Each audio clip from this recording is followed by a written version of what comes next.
እስኪ በእንግሊዝኛ ቁርሴን እየበላሁ ነው ኦር ምሳዬን እየበላሁ ነው ራቴን እየበላሁ ነው ማለት ስትፈልጉ ምንድን ነው የምትሉት? ቀላል የተለመደ ነው፣ ግን እዛ ውስጥ ስህተት ስላለባት ነው።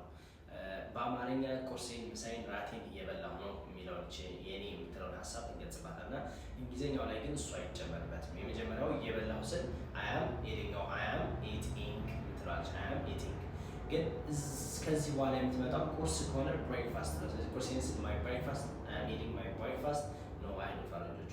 ኦር አም ኢቲንግ ማይ ለንች ነው they don't say. So what do they say? I'm eating breakfast, lunch, dinner ቀጥታ ማይ ዮር ሄር ምናምን የሚል ነገር አያስፈልጋቸው ማለት ነው።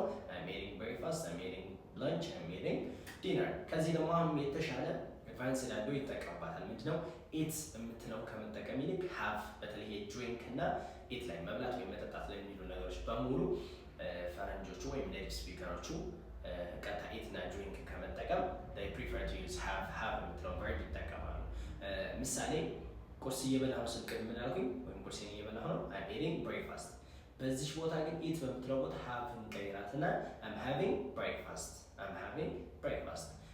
ምሳ እየበላሁ ነበር ከሆነ I was having breakfast፣ I was having a breakfast፣ I was having ምሳ ከሆነ ለንች ስለሆነ I was having lunch ይሆናል ማለት ነው።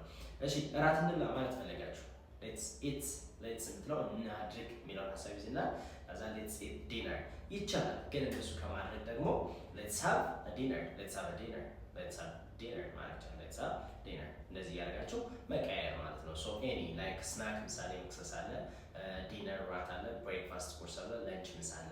እነዚህ አራቱም ስትጠቀሙ ምን አድርጋችሁ መጠቀም ማለት ነው? ኢት ከመጠቀም ሀብ መጠቀም። አዲሽናሊ የመጀመሪያው ታርጌት ግን ማይ ዩር ሄር እያደረጋችሁ ደግሞ ማስገባት አይጠበቅባቸው ማለት ነው። ቴንክስ ፎር ዋችንግ።